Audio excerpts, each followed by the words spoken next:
Burnout. Burnout. This is so stupid. Burnout. Burnout. Yeah, cool song. It's a pretty stupid song. You're a pretty stupid song. Why do you talk to me like that critical inner voice? That pop psych language is neoliberal propaganda. Fuck you, fuckface. This is a very inappropriate and unprofessional episode. Actually, it is just in your head. It's your fault that you feel this way. You're burnt out because you use too much of your free time trying to save the world instead of clean your room. Why don't you clean my fucking room if you care so much about it? That's not shit I care about, man. I mean, yeah, like, it's nice. I feel a little bit better when my room is nice and, like, cleaner, and, like, I should probably do the dishes, and they're kind of starting to smell, and there's fucking fruit flies. Hey, Max? Max? Yeah, what do you want? Let's try to slow down a little bit. One big deep breath. No, I'm not doing this shit. Can you just hold it in with me for, like, 10 seconds and let it out really slow? Kind of like deflating a balloon? All right, fine.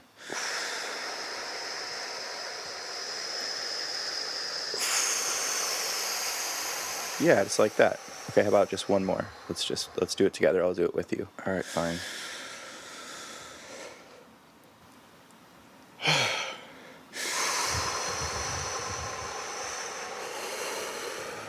I almost feel like I'm going to start crying or something.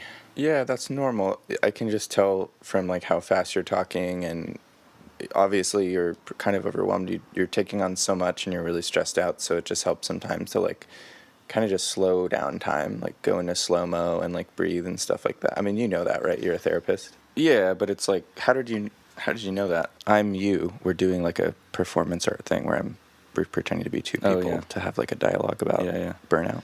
Do you think it'll land well and that we'll get more Patreon money, like a lot of money? And then, no, I don't think so, but I would like to just point out that you're speaking a lot more slowly and you sound more calm. So do you think maybe the breathing stuff helped with that? I don't want to admit that it did, because, like, on this podcast and in my life, I'm always talking shit about those kinds of things, and I'm just like, it's all just, the system is fucked, you know? But yeah, the breathing probably helped. Yeah, it's like a both and thing. I know you find that annoying sometimes, right? But it's like the system's fucked and we need to do deep breathing. You know what I mean? Yeah, I get it. I know. I need to do the things. So, do you think you might want to tell listeners why it's just you and then Harriet's not here today and there's no guests? Yeah, should probably do that. All right, so today's episode of the It's Not Just In Your Head podcast is just me. It's a solocast, as they call it. And it's about burnout. And I guess, in particular, activist burnout. Burnout. Burnout. Burnout. This is so stupid. Burnout. Once we recruit supporters, how do we ensure that they will stay involved in our movements? Burnout is a serious issue that deserves larger attention from all progressive social movements and organizations. Burnout is the deterioration of psychological, emotional, and physical well-being coupled with feelings of hopelessness. Burnout is a severe condition that often leads activists to temporarily or even permanently withdraw from activism. Unfortunately, burnout is quite common. One study found that 10 to 50% of union and peace activists have experienced burnout, and up to 87% of peace activists had quit activism within 6 years of getting involved. Unfortunately, burnout is even more prevalent among marginalized activists, such as people of color, as they must cope not only with the stresses of activism, but also with everyday acts of racism and oppression. I can tell that I'm getting burnt out when I start getting into this thing of, like, feeling like I know better than everybody else. And it's just like, why don't these fucking idiots, like, just get with it, you know? Like, that's when I'm like, oh, yeah, go sleep. Or, like, go take a break, go rest. Or when I start feeling resentful, it's just like, why don't these people understand how much I'm doing for them? Why don't these people... Yeah, like, why can't they just show up? Why don't they get it? Like, that's my burnout, usually. It's not just about the singular individual, it's the united front residual. You just don't fucking understand that. You just want to know who's in charge, who's got the largest, who owns his plantation, pays your bills in elation. You'll bow down to him in self-preservation while he lops everyone else's heads off. And then you're left standing alone in a field of headlessness. The owner turns to you and grinds you into powder with his mortise and pistol and snorts you. Boo-hoo. Or maybe you can just run away from the carnage in your wake. The blood stains your heart. You could have listened with us and stood with us. The joke is that every single organizer knows your fear and everybody looks it in the eye. The stakes are always high.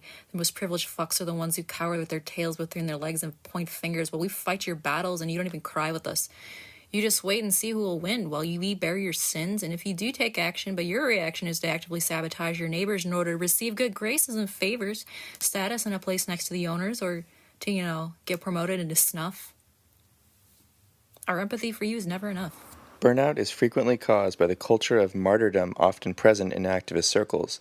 Activists have a heightened sense of responsibility for the issues plaguing the world, feel overwhelmed at the severity of these issues, and then overwork themselves and attempt to help as much as they can. The culture of martyrdom also affects activists when organizations place too much pressure and make too many demands of individuals, attack fellow activists in bouts of infighting, and withhold critical social support. Okay, so let's just do it one more time, right? It's not going to kill us to just take another deep breath, right? So in, the breathing stuff. This is so stupid. Hold it at the top. Just kind of notice that peak in your lungs and your chest. There's this heightened sensation. You just kind of hold it. Yeah, hang out. Don't try to change anything. Okay, and then slowly deflate. Let it out slowly.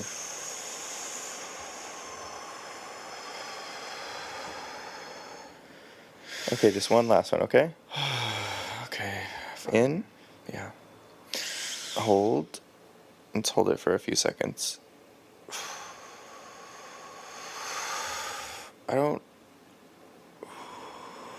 just can't do it. Like, there's so much shit to do. Like, do you have any idea how much fucking work there is to do out there? And, like, nobody else is doing it. They're all so fucking lazy. Like, it's like, did you finish the graphic for the socials? The protest is on Friday. It's fucking Wednesday. Like, no one's going to show up, right? It's like, I have to do everything. Just notice those thoughts, their negative thoughts, their judgments, and all. Like, you're a therapist. You should know this, right? So, but it's true. Let's just one more deep breath. Okay, we need to get a little bit more relaxed, okay? Okay. So, listeners, between you and me, while this fucking guy sits here and breathes, these are the fucking people that are enemies to our fucking movement. Just, I'm going to be totally real with you. People that just want to tell you that if you sit there and you take some fucking deep breaths, you take some bubble baths, maybe you eat a little chocolate, you go to a yoga class. I mean, first you're doing a little bit of self-care, and then you're spending like the entire weekend going on some vacation, and then you're getting further and further away from the movement, and those of us that actually give a shit are working harder and harder and harder.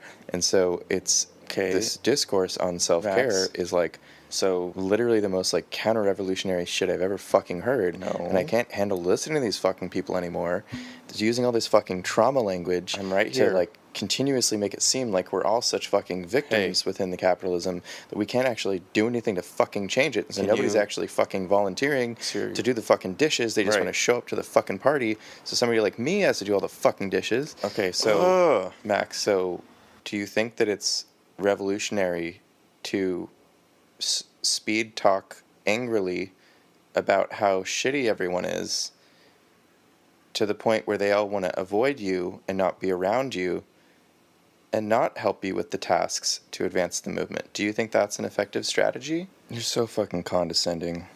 Well, look, you can keep pushing me away, but then we're going to go from this mass movement of two people talking in a room to you, this one person lone wolf that has all the right ideas. Yeah, but like I do. Well, no, it's not like I have the right. I guess it sounds kind of fucking narcissistic, right? To just be like, everyone has to do things my way. And well, I don't know. Do you think I'm just burnt out? Yeah, I'm just fucking burnt out. I think you're fucking burnt out. I think that's what I don't think this, like, DSM labels are going to help you very much. I think you like, how many hours per week do you spend on, like, quote unquote activism stuff? If I put a number on it, I mean, at this point, I'm actually terrified to calculate it, but I know it's more than 10, probably more than 20, probably closer to 30, and if you include weekends, possibly even closer to 40, which sounds insane, but because I was thinking about this the other day. I mean, I spend like a couple hours every single morning. Like, I wake up with this obsessed sense of like I don't know how to because I don't think people understand what like organizers do. That it's like it's just constant follow up in conversations with people. So that's like texts, emails, phone calls, voice messages back and forth with people. It's like engaging in relationship with people in service of cultivating. All right, yeah, I understand, but like you just so what like 40 hours? I mean, so you spend like a full-time job amount of free time that you barely have anyway to do organizing you don't get paid for that results in you hating everyone around you for not doing as much as you. Is that right? Burnout. Burnout. Burnout. This is so stupid. Too tired to move, and yet I still slither over to my electronic device and selflessly open the Google Sheets to find the 150 contacts that I begin scheming on how to call one by one. Hello, this is Max from the group. Haha, how are you doing? Manipulating my victim into thinking I am upbeat and positive. And then I pivot to, we are just trying to check in with every one of our members to see what kind of skills and interests they have and if they can dedicate any time to improving the union. Deep in my heart and soul, I just want to take a bubble bath, but I am too good for that. And I keep calling down the list, and when I ask my comrades, will you make some calls with me, they cower and say, I have too much social anxiety for that. They use neoliberal, psychologized mental health garbage jargon to make excuses for letting the capitalist pigs exploit us endlessly, and so I toil on, grinding and pulverizing myself into a pit of dust. And then the movement advances, and all humans are liberated through my selfless actions. Unsurprisingly, people are generally more likely to participate in short-term and low-risk activism. But scholars have identified many factors that differentiate individuals who sign a petition one time from people who spend their lives fighting for social justice, and that differentiate individuals who are willing to put themselves at risk to engage in dangerous activism from individuals who are not. Perhaps surprisingly, individuals who dedicate their lives to progressive change are not always more politically radical or more tough than one-time or fair-weather supporters. Why won't these wimps chain themselves to the bulldozer? Don't they understand? The climate crisis can only be halted by throwing our bodies into the machine. The only way we can all live is if we all die together. In short, for the most part, people who dedicate their lives to activism have been nurtured and supported by other activists and community leaders. Every successful attempt at low-risk activism and community engagement builds a sense of efficacy, creates stronger links to other activists, and generates more political knowledge and skills. Over time, this increases the chances that someone will continue to engage in activism and perhaps take on high-risk activist projects. This is very important for a radical activist tackling the most high-stakes issues to learn. The way to build strong communities that can resist oppression and violence is not through shaming inexperienced activists or developing ever more complicated political ideologies. It's through community support, empowerment, and education. Paradoxically, those who want to see more lifelong activists and individuals who are willing to engage in high-risk activism should be pursuing more low-risk activist events, which can help train and nurture future generations of activists who have the skills and confidence to take on larger tasks later in life.